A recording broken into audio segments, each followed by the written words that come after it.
Thank you so much. Welcome, everyone. Thank you so much for joining our panel today.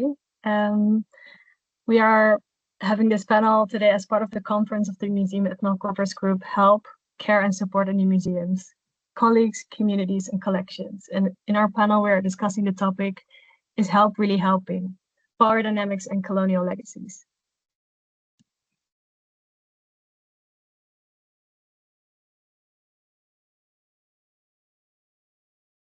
So I guess sorry.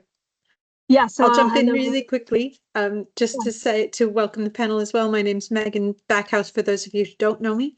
A lot of people who are meeting today who I don't know, so it's lovely to see so many people attend today's event. I'm the chair of MEG, and I just want to say a few quick words about who MEG are and what we do, and then I will hand over to this really fantastic panel discussion today.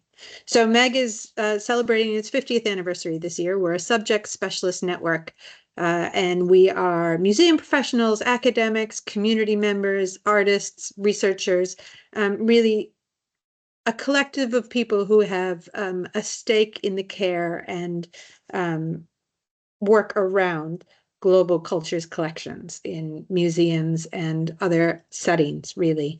And we help each other as much as we provide help. So events like today, these types of panel discussions, are as much for us to question our work and reflect on what we're doing as they are to help other members of the sector as well. We're not only open to people who work with global cultures collections or who have anthropology backgrounds. We absolutely welcome members from all backgrounds, all museums, all academic research and associated areas as well. So if you're interested, please, go to Museum Ethnographers Group .org.uk. We have a great website that can fill you in a bit more and sign up so that you can get notified when we have more of these fantastic events. But again, I will hand over to our fantastic panelists. Thank you so much for taking part. And I'm really grateful that you were able to have this panel outside of the confines of the conference, since technically we couldn't pull it together, or technologically we couldn't pull it together. So thank you very much, and over to you. Thank you so much. So in our panel is Help Really Helping? Colonial Legacies, Power Dynamics. Power Dynamics and Colonial Legacies. We will focus on different topics.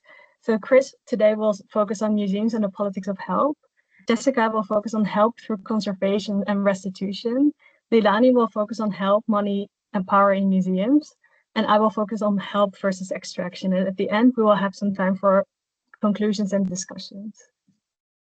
But first, we can introduce ourselves. My name is Charlotte van Braam, she, her. I'm an artist, researcher, and educator based in the Netherlands. I have Dutch Indonesian ancestry, meaning that my family history is deeply entangled with the colonial system, a system which through my multidisciplinary work I aim to dismantle. I work with different institutions such as the Black Archives, in mijn buurt, and Musée Bekende Kleur, in addition to my creative research practice on embodied experience of power, specifically colonial power. Overall, my positionality, family history, and ancestry, and my interests guide me to work towards collective liberation. Today, I speak on my own title. Thank you, Charlotte. Hi, everyone. Thank you for being here today with us.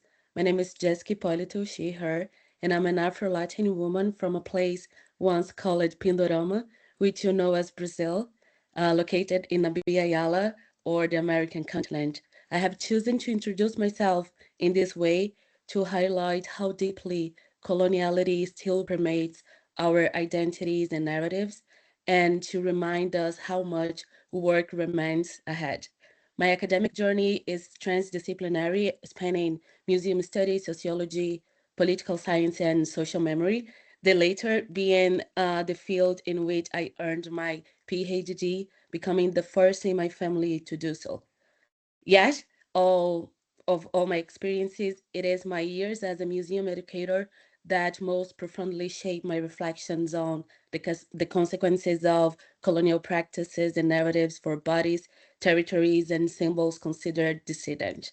My research centers in Black and Afro-diasporic issues, and I try in my own way to continue the fight and resistance of my ancestors. Thank you, Jessica. So I'm Leilani Wong from French Polynesia, an overseas territory, or some still argue a colony of France. You may know it as from its most famous islands of Tahiti or Bora Bora. You may have images of tropical paradise. But of course, as someone from there and with of mixed indigenous descent with Polynesian roots, I've had a very different experience of growing up in paradise. So I have a very multidisciplinary professional and academic background. I've lived and studied in 7 countries around the world so far. And most recently, my research has focused on re-indigenizing education in a variety of contexts, including museums, where I've explored how museums can foster both cultural reconnection and economic emancipation of disenfranchised Indigenous communities. Over to you, Chris. Thanks, Leilani. I am Christian Reeder. I use they, them pronouns, and I'm a curator and cultural anthropologist from Atlanta, Georgia. I acknowledge that I'm speaking from the land stewarded by the Potawatomi in Miami and other Indigenous nations, now known as Chicago, where I live and present today, and where I am situated within a settler colonial state. I'm a descendant of enslaved West Africans brought to what is now the United States through the system of chattel slavery. My work emerges at the intersections of invisibilized histories and diasporic art practice. Dispossession, forced labor, and resistance are not just histories, they are my heritage and now my intellectual vocation. These lineages shape my scholarship and curatorial practice, as well as my sense of responsibility in cultural institutions that self-elect to steward cultural memory, but fall short in their effort for solidarity. First, I'd like to frame our discussion around the politics of help.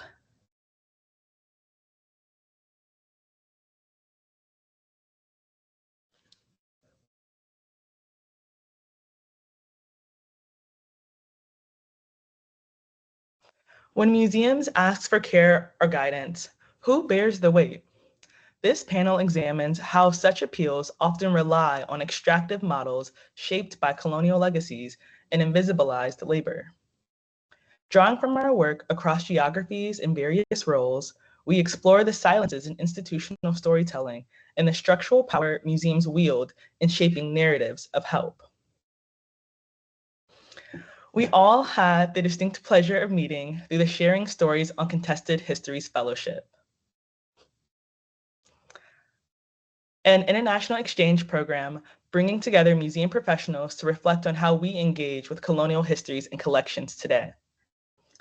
Hosted by the Cultural Heritage Agency of the Netherlands and Reinhardt Academy, the program focuses on care, ethics, and accountability within museum practice and memory and cultural work at large. During our visit to the Rijksmuseum in Amsterdam, we were invited to review the reinstallation of their 18th and 19th century colonial galleries. One object in particular, the kappa, a 19th century sugar kettle that was used on plantations in Suriname, sparked the reflections that we're sharing today. Though the intention of the museum was to present a cultural object with care as a means of helping the Dutch public connect with their history, it embodied a well-meaning but deeply harmful approach to cultural memory. While standing around the kappa, one of our peers noted how dangerous it was to use the kappa, that boiling sugar could burn and scar your skin. Yet when we asked the curator for more context, we were simply directed to the label, which is here on the slide. It was only later, through independent research, that I learned that this exact kettle was tied to Wally, an enslaved man who led. Wally was tortured to death as an example. That story that was documented in the press about the reinstallation of the gallery was completely absent in the gallery itself. So here, when we think about absence, omission, and structural power, the institution chose to foreground the object, but not the ideology and violence it represented. I want to focus on the power of absence and omission in this context, as the museum's text describes the kettle as a part of sugar production, but look at how the language shifts between what's passive and what's active. To say, I'll read it aloud, that one of the most important colonial exports was sugar. Its production relied heavily on the labor and craftsmanship of enslaved people on plantation. They boiled leca and sugarcane juice in kappas. During the harvest, they were forced to toil day and night so that the cane did not sour. Exhaustion only made the work more dangerous. With the wording, its production relied, the wording makes it sound like the labor was just a part of the process, but it doesn't say who demanded this labor or the violence that it was enforced under. It's passive. The real truth is that the Dutch didn't rely on labor, they demanded it through violent means under the threat of death. It's a key omission. And as the text continues, they were forced to toil all day and night so that the cane did not sour. But the reason they were forced to do the labor was not just to prevent the sugar from souring, it was driven by colonial greed. The Dutch created the environment of the constant grueling work with no concern for health or well-being, which made the labor dangerous. Again, crucial context is being omitted.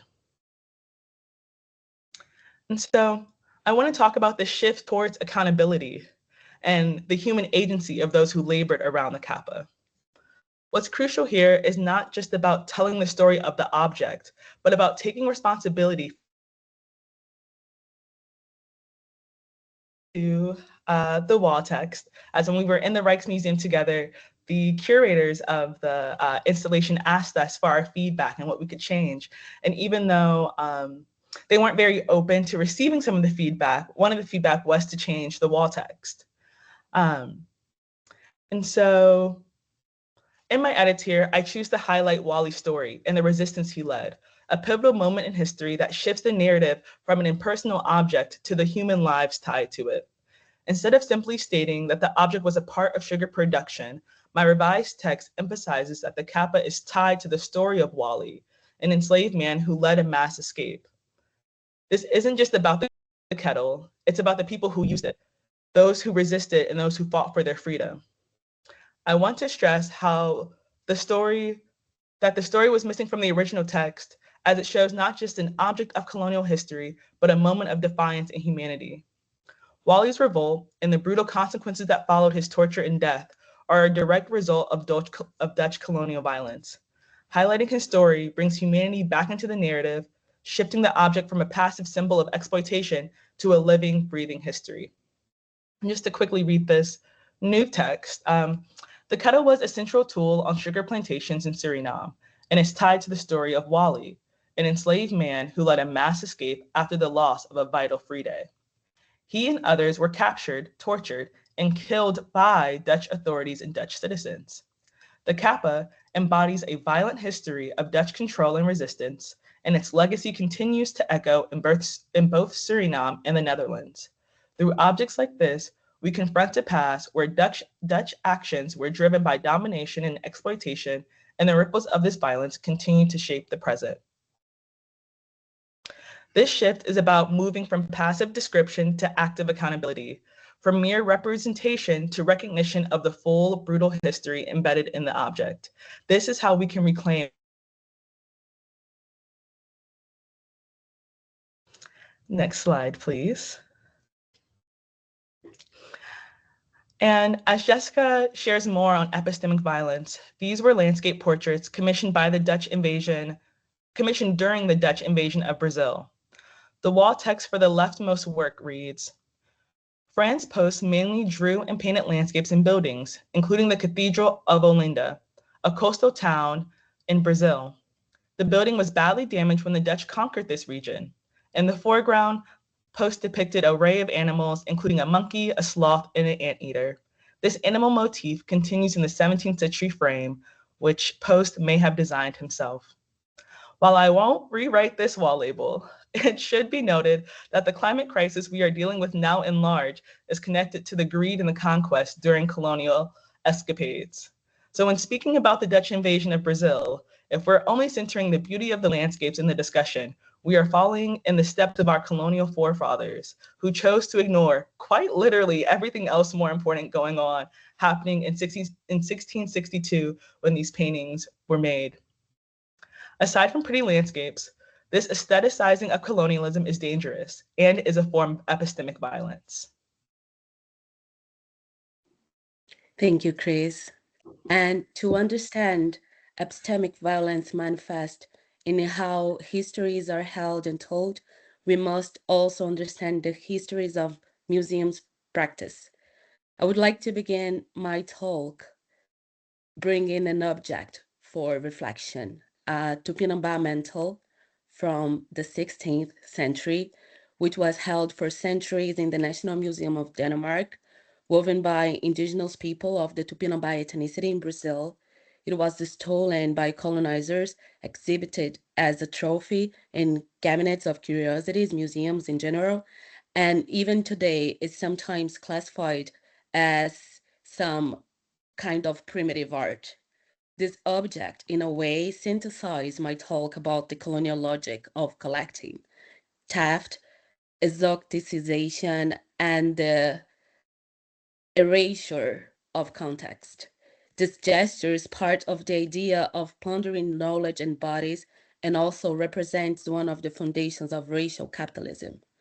The called Great Navigations were not just geographic expeditions, they were machines of epistemicide based on the extraction of knowledge and bodies, human and non-human, where the collections of artifacts or objects and this type of places were like museums and cabinets of curiosity were precursors that were reducing sacred artifacts to speculum mundi, mirrors of the hierarchical world, where Europe saw itself as the civilizational apex and collections were serving as material evidence of this supposed European superiority. The naturalist George Cuvier in the 19th century described African schools as proof of racial hierarchies, while indigenous objects were reduced to relics of vanished peoples. So the modern museum is born as an archive of domination, where colonial violence disguises itself as science, and then the modern museum and the collecting practices are a result from these invasions and are also children of coloniality.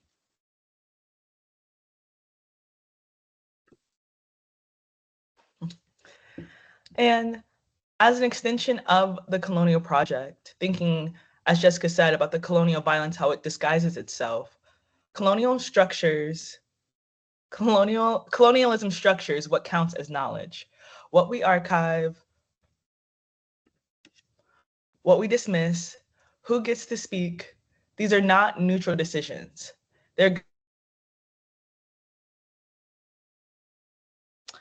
So with this power, if museums name the wound, but not the weapon or the aggressor, is that repair or is that spectacle? Do we want to share truths to repair historical disenfranchisement between colonized communities and colonizer states? Or do we just want more people in the museum?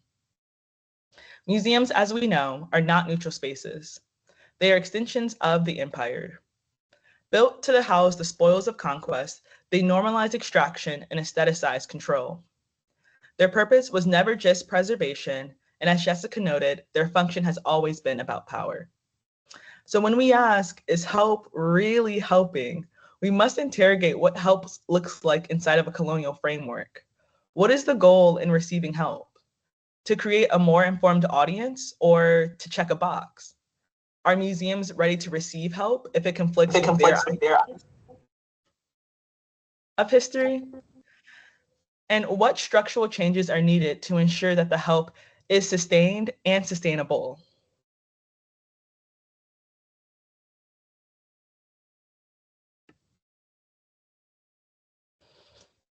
Oh, Jessica, you're on mute. Sorry. You're on Care in museums, it's often care for the object and the nation or the memory, not about people.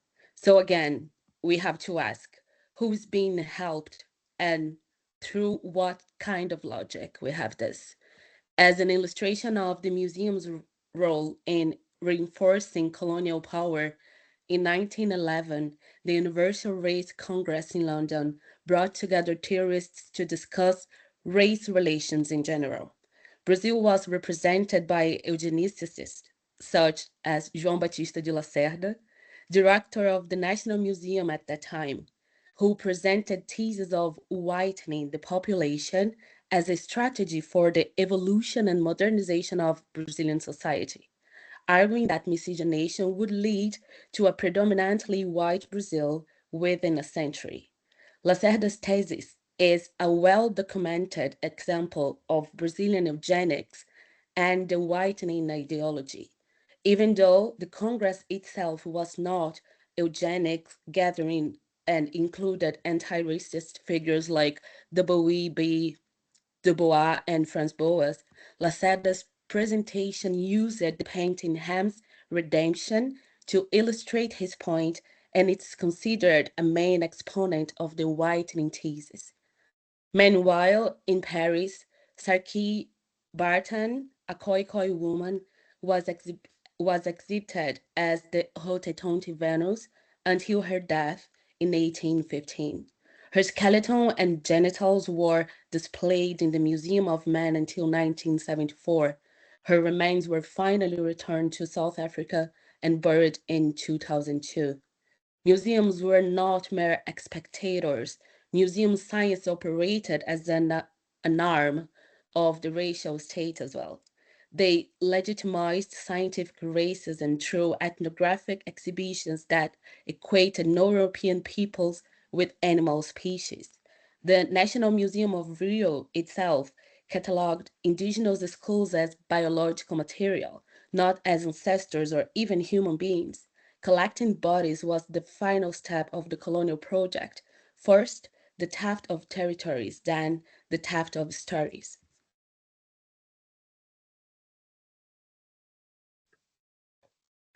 And as Jessica so well mentioned, that the theft of stories is critical to colonialism. And so if we think back to the kappa, by bringing the kappa out of storage, who does that serve? If we avoid naming its context, who benefits from that? Visitor needs clarity at an elementary level, and we don't want to overwhelm guests with difficult truths. But the reality is, when speaking about the 18th and 19th century and even the present, truth is difficult. The truth is violent, and it's not our job to sanitize these histories. Rather, it is to be a vessel for this information to travel. And living amidst and in the wake of colonialism requires us to do this work is to read in between the lines, to listen for what was made silent, to take seriously the footnotes and the folklore. Care requires epistemic humility. It is questioning how you know what you know and who taught it to you. It's understanding that in colonial nations, many people were punished for literacy, so widening the gaze of information and cultural work requires looking outside of academia, into autobiographies, into journals, medical records, oral histories, as a part of the work is centering information that academia deems marginal. So, how to think about care and preservation practices that extrapolates colonial logics?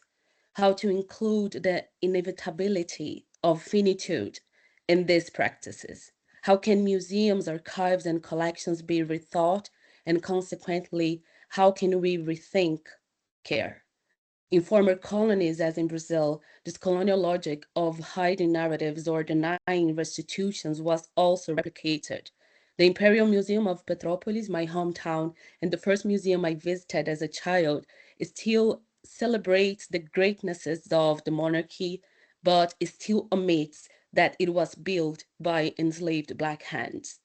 The Europeization of museums in the global south also required to erasure of local knowledge. As Grada Quilomba states in Plantation Memories, the museums have historically worked as colonial archives, collecting, categorizing, and displaying objects, stories, and bodies through lenses of power that often erase context, voice, and agency. The authority of the museum to decide who can speak, what can be spoken about, and what happens when we speak mirrors the dynamics Quilombo describes, where knowledge production is controlled and certain voices are marginalized or silenced. In another example, in 2023, the Papa Tongarewa in New Zealand repatriated the remains of more than 100 Maori ancestors from Germany, holding a private ceremony to mark their return. As Maori leaders and curators emphasized, this act is not a loss for museums, but a restoration of agency and dignity to indigenous communities. The return reflects a shift from the colonial practice of collecting and studying indigenous ancestors to one of healing, recognition, and respect for indigenous rights. Although we have increasing requests for return and museums policies thinking about repatriation and restitution, why is this still deception?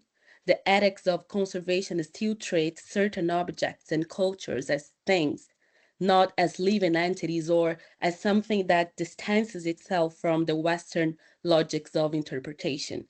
For the Yoruba and Afro-diasporic people, for example, a sculpture of Shango, it's not only an artifact, it's a receptacle of the sacred. However, museums display them in climate-controlled showcases, often ignoring requests for repatriation. The case of the Benin bronzes is emblematic. Looted by the Great Britain in 1897, they are in the British Museum while Nigeria fights for their return. To conserve in this context, it's to perpetuate violence. It means holding bodies, sacred symbols, and cultural objects hostage to a narrative that masks theft and abductions as preservation.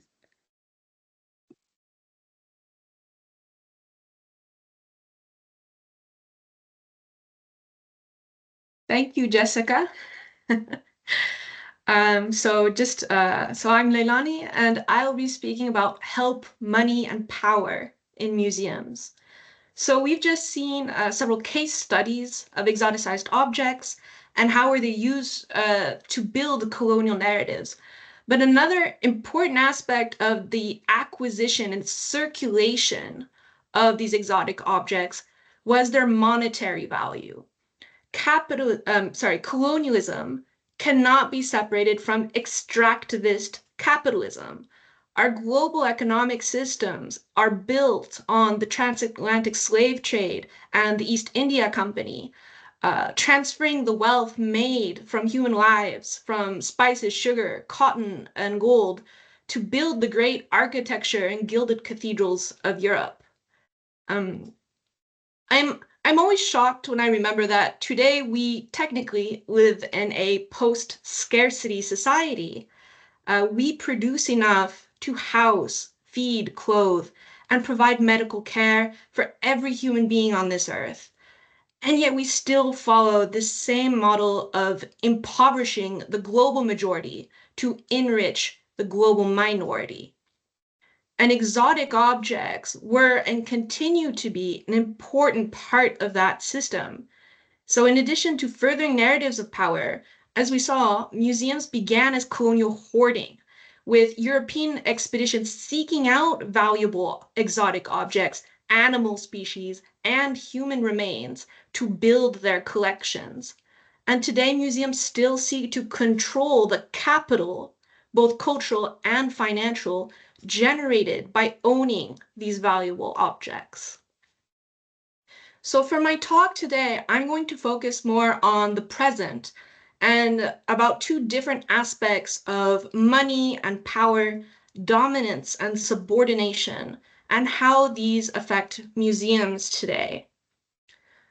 So the first aspect is that while museums are institutions of social cultural dominance, they're also subordinate to funding, whether it's running after grants or being pressured to sell more entrance tickets to be a profitable business. museums are also subordinate to politics. We are often more accountable to board members than to the public we serve and our educational goals. But we are also increasingly censored or preemptively self-censoring due to national politics. Right now, far-right parties around the world are slashing funding for education and culture and banning words and projects relating to diversity, equity, and inclusion. I, for one, strongly believe that heritage workers have a moral obligation to our communities. We are custodians of knowledge, of history, of culture and identity. It is no coincidence that warmongers target heritage sites first. And when I said the word warmongers, maybe you thought of ISIS destroying objects in the Mosul Museum in Iraq, or more recently Russia deliberately erasing Ukrainian heritage in order to claim they don't have a distinct identity. But I'm also thinking of the USA and the not incoincidentally named Heritage Foundation, actively undermining democracy around the world and erasing archives in order to rewrite history. I'm also thinking of museums that deny repatriation of sacred objects and ancestral remains. So we cannot plead ignorance on these topics. Now more than ever, our work as heritage professionals matters, and we must stand strong against those who would abuse their power over others. The second aspect of money and power I want to cover is about capitalism and the idea of help. So under a Marxist lens, the main purpose of capitalism is for the few to hoard the profit created by the imbalance between labor and compensation of the many. So iniquity is the main feature, not a bug. In the Christian context, we also have the colonial narrative of the civilizing mission, which Charlotte will cover more in detail after me. And help in such a context is generally understood as charity, where poverty is a moral failure rather than the failure of the system. And adding to that, the idea and language of charity implies something that is optional, the gifting of a surplus, and usually must be justified in some way by benefiting the giver, such as moral washing, tax rebates, or the gift of experience in exchange for unpaid internships. So in this help as charity mindset, a dominant group retains the power to give or not to give to the subaltern. And this charity can perpetuate the iniquity it seeks to address. One example in my own context coming from a French overseas territory, but also generally applicable to the global north versus the global south, subsidies and aid are consistently framed as going to those backwards moochers from the colonies, conveniently ignoring why the colonizers made us need those subsidies and how this funding continues to be a weapon of control. Museums directly contribute to these dynamics of iniquity, of the global minority as rich and full of arts and culture to visit, and the global majority as poor and primitive. We've talked about museums' colonial origins. Chris spoke about curatorial choices and how our choices of which pieces to display and how to display them matter. So that little piece of text on the wall really makes the difference between continuing colonial denialism and glorification versus portraying truth. So every time a curator fails to mention the context and history of non-whites, they're not only misrepresenting history at best, they're also denying people of color's dignity. They're saying we aren't worth the 50 words on a label. The focus of colonial objects is almost always on who purchased and who donated the object. And building off of that last word, donations, charity in the museum context has a special flavor to it. Museum donations are framed as something prestigious. Donate enough and you get a fancy plaque or a wing named after you. Contrast this with charity for the needy, which has that inherently negative connotation. This shows us how the concept of museums is still associated with the glory of colonial empire and ownership of valuable property as an investment. All this to say that these messages about what matters, as embodied by museums, become internalized by both dominant and subordinate groups. And this shapes how we treat each other and how we allocate resources. These messages are what enable us to not only tolerate, but to defend our systems of omnipresent structural racism, intergenerational poverty, and new forms of imperialism and slavery, as long as the costs are paid by someone we don't care about. Ultimately, charity rarely changes the fundamental sources of iniquity. It is a band-aid on the symptoms, which is also essential, but it should be the first step, not the only step. I want to contrast this help as charity versus help as solidarity. So one quote that really marked me is that capitalism is incompatible with intimacy. Win-lose transactionality, where one side tries to take advantage of the other, is incompatible with trust and community. We've all seen or experienced relationships that were ruined by arguing over money, which is why help, in order to be an uplifting force, needs to be about solidarity. In a solidarity mindset, help isn't optional, but necessary. It's not about giving your leftovers to some inferior other in a lesser part of the world, but about being willing to sacrifice for a common cause which benefits us all. It's about enacting the spirit of a rising tide lifts all boats, and it goes to the heart of iniquity. Solidarity is what powers social change. It mobilizes to fight injustice and to recognize each other as equals deserving of good things. Solidarity also means allyship and fighting, even if that injustice wasn't affecting us personally. But because we live in a capitalist society, money is power. And so addressing unequal dynamics of power requires the redistribution of wealth. Maybe some of you were able to visit the Money Talks exhibit at the Rijksmuseum, which explored the relationship between art, money, and power. So when we talk about achieving gender equality, for example, we know that means equal pay for equal work and hiring women in positions of power.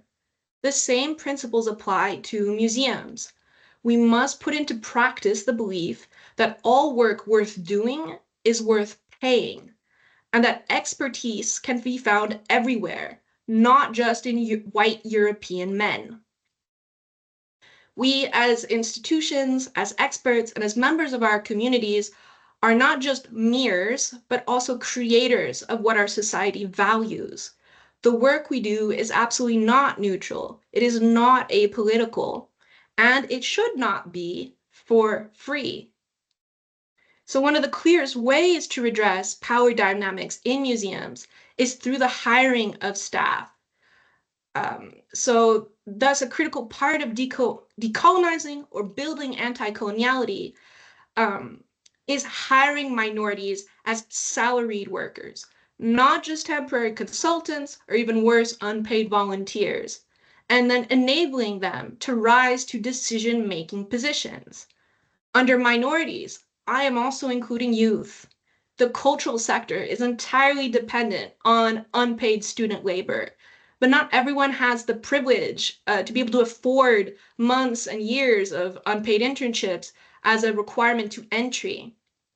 And this makes the heritage field inherently elitist and exclusionary and colonial, because students who aren't able to afford it are likely also non-white.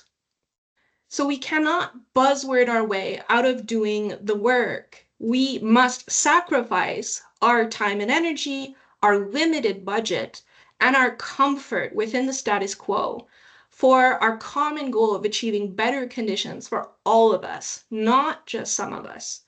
We have to build solidarity and allyship through action. And one vital part of that is voting with our wallets for what matters to us. So I will conclude by saying that museums are first and foremost not a collection of objects, but a collection of people who make choices about what matters to us, what is worth keeping, and what isn't. So we must choose to enact diversity, equity, and inclusion at every step, because when the default system is inequity, anything less is perpetuating oppression. We'll know we're making real change happen when minorities stop needing help and instead start leading the way. Thank you. To you, Charlotte. Thanks, Leilani. So I would like to circle back to the question we posed at the start of our event. Is help really helping? To understand the meaning of this question, we need to look at the specific historical context of help and its relationship to power. I will start by sketching a historical context with the acknowledgement of Chris's point that colonialism is an ongoing structure today, and not merely a historical period.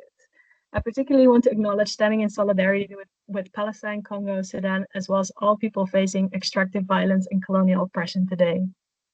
However, drawing on my context and embodied knowledge, this question of help brings me back to the colonial system that I am a product of, and the same system that laid the foundation for the question of help we are discussing today, which we must understand in the historical context it emerged from. So while in many cultures and religions, helping each other is a sign of selflessness and compassion, help has also been has been an instrument of power. This is the case with help in the context that we are currently discussing. The ontology of this form of help finds its origin in the Christian belief in redemption of humanity. Here it is believed that helping those in need advances humanity. This idea of advancement in turn relies on a binary between advancement and backwardsness. This was the founding logic of it upon which colonialism relied, because people outside of the global minority world were considered so backwards, their land and bodies were not considered in need of respect and dignity. This vision built on a disdain of BIPOC bodies, their culture and relationship to the land, systems of power based on race, culture, gender, and land. As such, civilizing missions often done by Christians to help people paved the way for settler colonialism in early colonial times, and with it provided the idea of helping as a tool of colonization. As a result, the mission went hand in hand with the extraction and extermination of bodies. Later on, we see this become the fabric of the late colonial system with the oxymoron policy of ethical politics or ethical colonialism. In this time, recentering the civilizing mission, it was up to the colonizer to bring their subjects education, civility, and enlightenment in order to help them escape their backwardsness. This again assumes the inferior position of the colonized communities, as well as dismisses the knowledge and advancement of those non-Western people and their ways of living. This is clearly permeated with racial and cultural superiority. Ethical politics is a strategy to delay and suppress any call for independence. Under ethical politics, colonized people were simply not considered ready to govern themselves. The ethics of the colonial system, however, was never questioned. Instead, the strategy prolonged the colonial project, as it was the colonizers' moral calling to help these people reach the state of self-governance, which Western states had already achieved decades ago, and is a condition that only the oppressor could determine. This enabled the continued extraction from non-Western bodies and land as long as they decided their subjects weren't ready for liberation. But it was up to them, the benevolent colonizer, to help them achieve it. I don't think I have to explain how unethical this policy really is. So looking at the history of help, we clearly cannot say it is a neutral practice. Rather, it is a practice that is deeply rooted in the past and present colonialism, which continues to be weaponized against Black, Indigenous people of color today. So now let's look at this help today. How can museums ask for help, and is that even ethical? So if you put these two help asks side by side, you might think this is a reverse situation. So where in the colonial system, the oppressor is helping the oppressed to obscure their violence, now it is the institution holding power asking for help from the marginalized people. And you might think this might rebalance the power. However, if we look more critically, both have the same underlying goal. In both systems, the underlying dynamic is one of extraction. an institution holding power extracting from Black, Indigenous people of color. In the museum context, it does so in different ways. Firstly, the questions of help has the potential to be extractive of labor. The work requires a great amount of emotional labor. By working with museums, Black, Indigenous people of color are often exposed to narratives and structures that are created to be violent to them. And working with it and processing it takes an emotional toll. This is a form of labor that often goes unnoticed. Moreover, using our labor without challenging how these institutions reproduce violence against us extracts our labor to uphold power that further marginalizes us. And if we reach a point where we are invited in, our lived experiences are often not seen as expertise, even if we studied and built careers on those experiences. Our knowledge is then seen as too partisan or biased in a world where the cis-het rich white man is seen as the unbiased neutral. Moreover, the question of help can extract knowledge. So Jéssica illustrated the epistemic violence of looting, which continues when communities are asked to help museums give context to the items looted from them without repatriation, or perhaps when repatriation is used as a carrot to extract. So join in a collaboration to share your knowledge, and they might consider a repatriation process. But not to forget that any form of repatriation is often conditioned on the continuous access to the object and knowledge that was derived from the object through colonial ethnographic extractivism. The continued institutional access to this knowledge is a continuation of violence. Communities not being able to decide who has access and the right to use their knowledge is violent. Not only are we extracted from our labor and knowledge, but also our stories are extracted from us. This occurs when space is given to our stories, but not to us to tell them. Instead, exhibitions are then curated by and for white people about us, a rather familiar dynamic if we look at the history of museums. The problem often lies in ownership and agency. The power to decide how to shape the stories too often lies with the institutions. The community might be involved to legitimize the exhibition, but not to lead it. The stories are then told on the terms of the institution. The community must already feel honored to be invited in and to have access to their looted objects. The object and its related knowledge remains with the institution. Working in this way, our stories and knowledge continue to be extracted from us. These are the continuations of the colonial dynamics that many of us are so familiar with. It is presented as an opportunity that would benefit BIPOC, but in reality, it is aimed at extracting from us for the survival and continuation of the colonial institutions and, in extent, the colonial system of power. So, building on what we have discussed today, as Jéssica illustrated, the museum sector has contributed to the colonial project and continues to uphold racial and cultural superiority, thereby contributing to the marginalization of Black, Indigenous people of color, which with this question for help is now in need of BIPOC perspectives and knowledge to ensure the survival of those same violent institutions. And as Chris highlighted, we must not lose sight of the colonial epistemologies of the museum. How do these institutions deliberately tell stories of white and Western superiority, as well as Orientalist stories of non-Western people, deliberately excluding and erasing BIPOC and our authentic stories from the institutions? These institutions have a long history and present of contributing to the oppression of marginalized people and upholding systems of power. These institutions hold power. And as Leilani shared, the charity approach of museum does not challenge the underlying source of inequity, but rather retains institutional power. In short, the museum is a place that has historically and continues to reproduce colonial violence against Black, Indigenous people of color. In this context, to then turn around and innocently ask for help from the communities that are oppressed and marginalized by the institution's own work is problematic, if not harmful. Talking about partnerships with communities when there is a clear power imbalance in place is deeply performative. Getting asked by your oppressor to solve your own oppression is violent. To conclude, as we are discussing help today, I will offer this help. Museums and institutions need to understand their role in upholding power. They need to understand how they have and continue to inflict violence against Black, Indigenous people of color. They need to understand how institutions that are riddled with colonial power are inherently unsafe for us to work in. It starts with institutions looking in the mirror by questioning the institutional power, and then dismantle it step by step. Instead of extracting our labor, we must be valued for our work and able to lead processes that are meaningful to us. Our expertise must be valued and rewarded. Rather than continuing to extract knowledge, institutions must unlearn, acknowledging that often knowledge should never have been accessible to people outside of the community of origin in the first place. They must acknowledge that unlearning means lack of access. When it comes to telling stories, let us tell our stories. Let us own the stories. Let us do it completely on our own terms. We must let insider perspectives guide us, averting the white outsider gaze.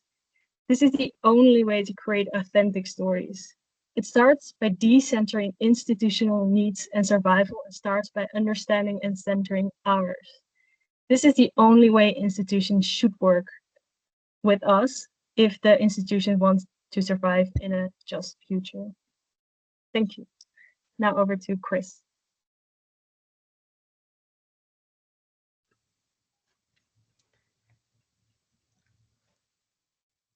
And to conclude this talk, we have a few ending reflections of rethinking what care means, who is being centered, and who is being rendered invisible. What does care mean? Who or what do you practice care for? What forms can it take? Do you need to offer help, or do you need to redistribute power? Expand your understanding of violence. It is not only physical, but exists in silences, omissions, and between staff and audience members. So this was the plenary of the panel. We'd love to hear from you. So we would like to open up the discussion for any questions or comments. I wanted to thank all of you for this fantastic presentation. And yes, if you would like to speak, you can raise your hands first, and then, or write it in the chat. If the speakers maybe want to also write their emails maybe in the chat in case people have to run away but have questions that they could ask later.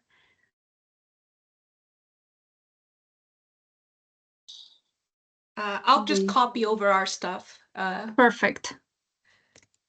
Because we do have up here a contact page, but Fantastic. But I'll put it in the chat as well. I'll just stop sharing my screen for now so I can do that. But yeah, we're open to discussion, so I hope you all enjoyed the panel, and feel free to share your reactions, your comments, anecdotes from your experience. Really, we're open to whatever you feel like talking about now.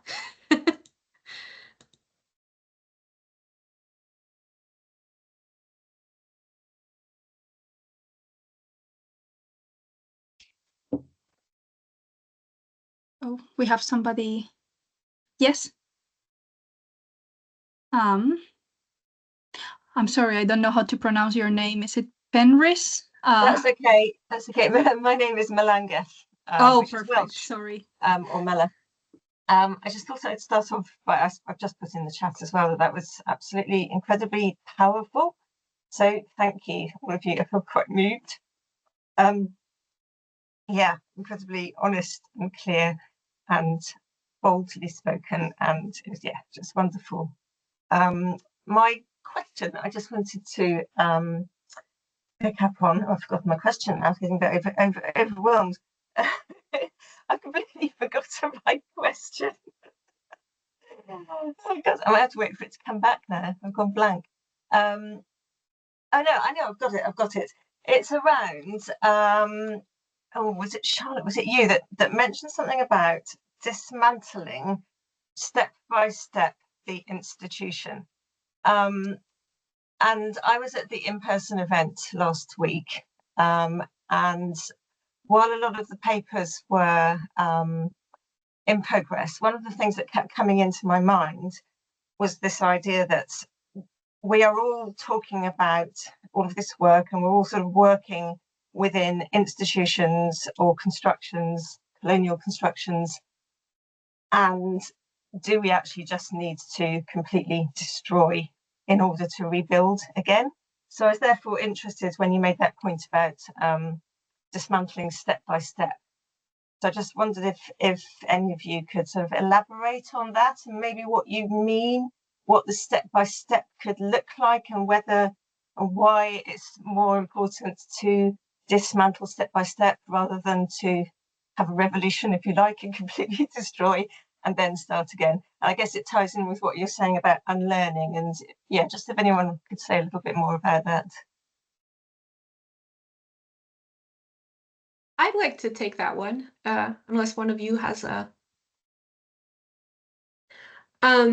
So I have presented before about my local eco museum on my island of Moorea in French Polynesia, and they admittedly didn't have to change in the sense that they were built from scratch on this basis, but they went from a principle of of social action, so social welfare approach to museums.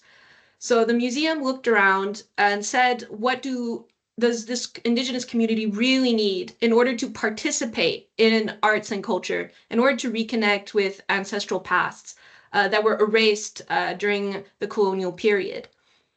And they realized, if you're familiar with Maslow's pyramid of needs, that as a precondition to engaging with culture, they needed to address their financial and like food security needs.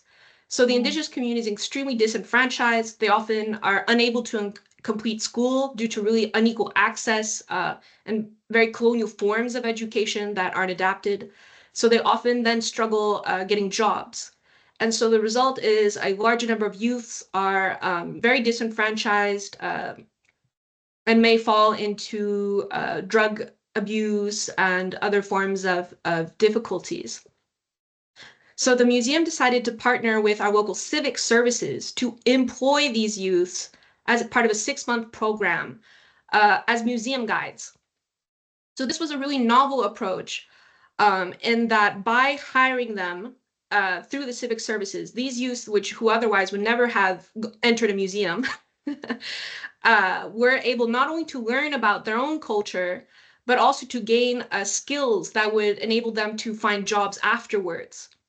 And it also, anecdotally, in the sense of the museum staff said, for many of them, it was their first positive learning experience. It was the first time they enjoyed learning and felt valued.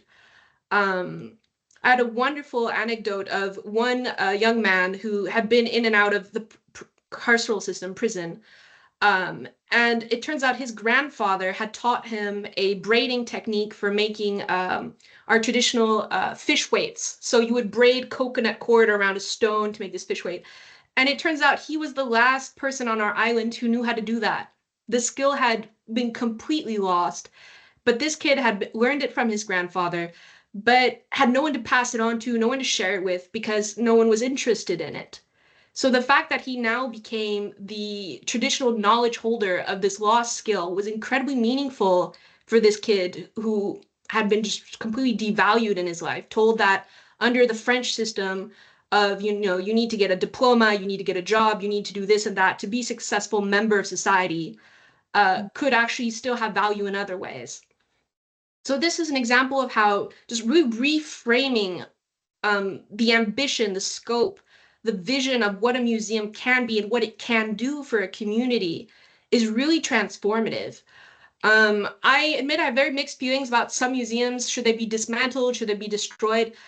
I think we have to believe in the power of transformation. I believe in rehabilitating museums. Like I said, I think museums fundamentally are people. I mean, I've struggled with institutional inertia plenty. But that institutional inertia is people. Someone has, the big boss title, has the ability to sign off on allocating budgets, to different initiatives, to different kinds of work. And so all of that is just redistributing and re-envisioning what all of that work, all that money, all that time should go to. So I do think even a very colonial museum like a national institute, like the Rijksmuseum National Gallery, by doing that transformational work, they absolutely can change the outcomes that they produce. So yeah, that's my take on it. Thank you. That's great. Thank you. I can maybe quickly comment on the comment that I made. Yeah, so what I meant with that is I think dismantling first and foremost is institutional colonial power. That's the focus. And the step-by-step comment is more me being realistic in the sense that I don't necessarily see a lot of museums do a really radical, drastic change, but if they are open to it, I would definitely support it. But I think it's also for a lot of institutions, especially coming into this topic quite newly, I think step-by-step understanding how you hold that power, how the structure works of the organization, and by that way, as we continue learning, continue changing, and some institutions, as Leilani said, might transform really well, some might not transform really well, and then we might have to think about destroying to perhaps rebuilding. But I also want to say there's a lot of rebuilding done outside of these specific types of institutions, more grassroots organizations that do a lot of similar type of work as the traditional museum, but in a more communal-led space. So I think that's also to look at for how we do this type of work. Thank you. I think we had a question in the comments. The well-being of the memory workers should be part of the care. How common is this, especially from communities of origin? I can't really find who made that. Just a minute. Oh, A.S. Kalumi. Oh, hi. Hi. Yeah, I was just talking about we are memory workers, but sometimes we work with human remains. So it really affects us when we see the skulls and the crushed bones, and we know that these were people who have been murdered. So it affects you when you know it's people from your community of origin. So when you talk about care, we also think about the psychological impact, the trauma that is brought to us due to this kind of work that you're doing. And is there any way we can find a way where we can have a place where we can talk about this kind of feelings when you encounter them in our work? That's why it's very important. I think I can share some things about this, Okay. because particularly as a museologist, I don't visit any museological space that it's directly related or showing human remains. That's a particular thing that I do, but it's completely related to my origins and my religion, that it's an Afro-Brazilian religion that has this focus on our ancestors. So we really take care of this memory and of this spaces.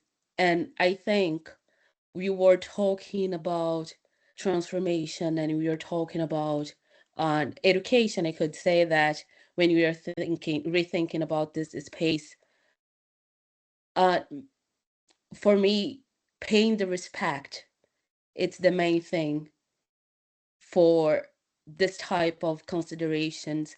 One of the examples that was given in this explanation, it was about the indigenous people in Brazil, the Tupinambá people, and also about the Maori people. And the thing about these restitutions is how their communities are receiving this artifacts as part of the collective, as part of the community. So working in spaces as museums where we have these objects, I think we need to think collectively inside of the museum how to deal with that. And we need to be open to listen to this type of questions, because I don't really know how can we do this in the most respectful way?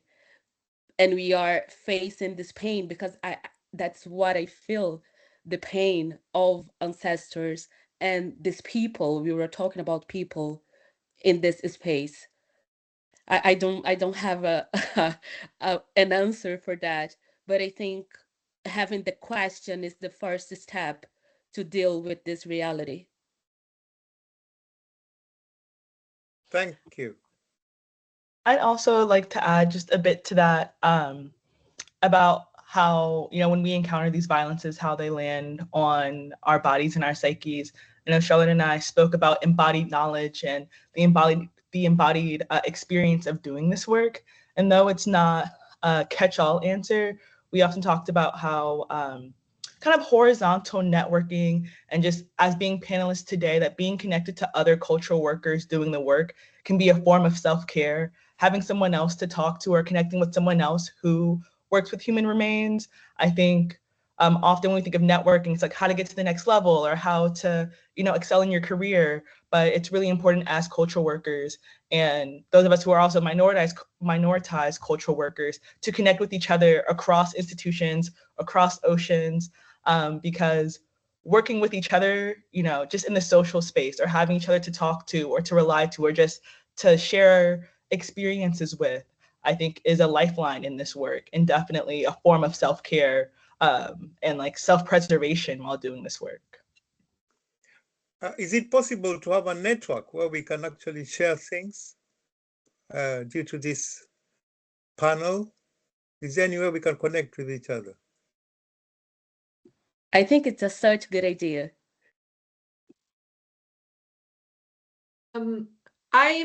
I myself am part of several sort of decolonial heritage WhatsApp groups, and usually these kind of might have some overlap between each other, but certainly if you're interested in connecting with us and our networks, please send us a message. We included our contact information, so please reach out and we can add you to, some of our conversations about these issues. And also, yes, we have dedicated channels for support for that kind of emotional labor that we do. Thank you. I'll do that. Thank you very much. Yes, and just to point out that Lisa on the chat also mentioned Museum Detox in the UK. And yes, as Polly mentioned, this is why Meg was formed in the first place, not to go through the advertising again. But yes, if you're based in the UK or even if you're based abroad, Meg is such a great network for, where we try to talk about these complicated issues in a safe kind of space. So yeah. Do we have any other questions? Comments?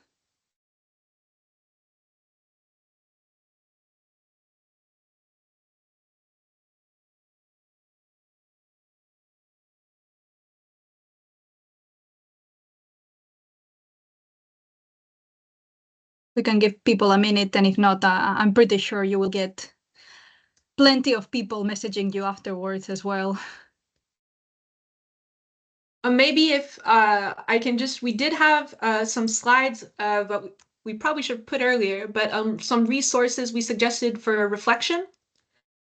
Do we want to go through them one by one? Sure.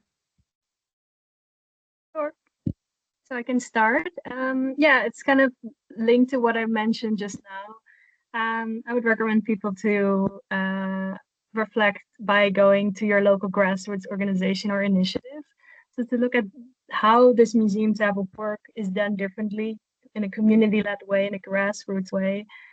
This has really reshaped how I look at museums and the museum space. This picture, for example, is us visiting during the program, visiting the Black Archives, which I now also work with, which is a grassroots organization focused on Black knowledge and history, and they are very much grassroots.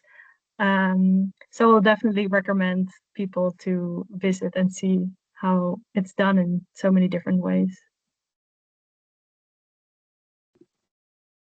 I brought two books that I think it could be interesting. You most know them, of course, they're really famous, but I think it could be interesting to think about memory and on colonial influence in everything that it's involving culture and nation. So I think Glissant and Grada Quilomba, they are really nice to think about this in different places, because we have the racism and all the structural things happening all over the world, but they can rebrand in different locales. So I think it's interesting to see how it works in different places, and those two books, they can help us to think together about this. So I have some, what I think of as fun reads. For those of you from the UK, you may already be familiar with Terry Pratchett, who is a very famous British author. And some of you may be familiar with the Booth's theory of economics, which is first detailed in this book, Men at Arms, which essentially argues that a rich person can afford to spend, let's say, I don't know, £100 on a nice pair of boots that'll last him a decade. Whereas a poor person will have to spend £10, but every month of those same 10 years buying a very cheap pair of boots, because they don't have the capital necessary to invest in something that would last longer. Basically, it's an illustration of how being poor is expensive. Not being able to invest upfront in, for example, a necessary medical care means that by the time it becomes absolutely, urgent, you'll be even worse off by not being able to invest in preventive care and all of these things. My second recommendation, which is also a very fun read, it's a light read, is David Graeber's Bullshit Jobs. I would recommend everything by David Graeber, but I especially liked Bullshit Jobs because it reminds us of how much energy we spend maintaining a system that doesn't produce value. So the classic example of this is a politician saying, we need to create jobs to keep everyone employed. So I'm going to hire person A to dig a hole, and I'm going to hire person B to fill that hole. And thus we've created 2 jobs. And the economy is doing great. So yeah, just a reminder that the work we do as cultural workers often isn't bullshit work. It is meaningful. It impacts us on a very deep level of our identities, our spiritualities, our memories of ancestors. So yeah, that's my recommendation. And my recommendations, first with The Loophole of Retreat. It's a series of lectures on YouTube, but the title Loophole of Retreat comes from a narrative of an enslaved woman in the US South, where she tried to escape her plantation reality, but ended up in a small crawl space, still on the plantation, in I believe the attic of like her grandfather's house, and she stayed there for 7 years. And she talks about how even being in a small crawl space where she couldn't turn her body and she couldn't stand up, that being there for years gave her the freedom of her mind, and that it was an incredibly liberating experience. Even though she was still on the plantation, she preferred to be in a crawl space than to be in the field. And so this idea of loophole of retreat just talks about when we're in spaces that are so tight that maybe feel suffocating, how can we use our mind and our access to each other and our access to thought as a source of freedom. And it's like 50 lectures that are all talking about this, about in when times are hard, where does freedom exist? And also the novel by Alice Walker, We Are the Ones We've Been Waiting For. I love this book and I love the title.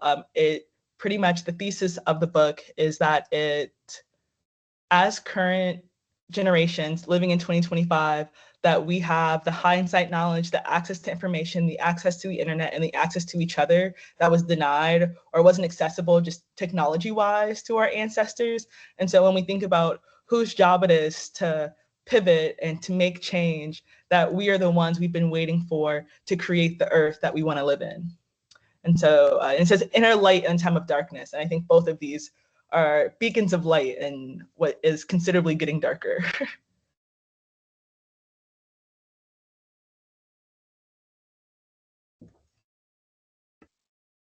Thanks so much for sharing. I think maybe if people want to have any last comments or questions, this will be the time. I'm going to be muting myself because my neighbors seem to be doing some construction, so it's quite loud in here.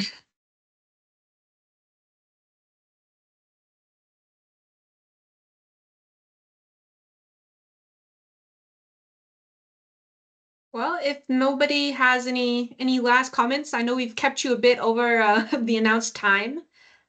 So maybe we can just end here and say a huge thank you to everyone who attended. I hope you all learned something. Please stay in touch with us if you'd like to explore more about decolonial issues. We're really grateful that you are here to listen to us. We hope this inspires you to enact change in your own lives and your own practices. And we especially want to end, I think, with Chris's recommendation on, that message of hope. We are the ones we've been waiting for. We are we are the generation that will make the world we want to live in. So, yeah. Thank you very much. I will stop the recording now.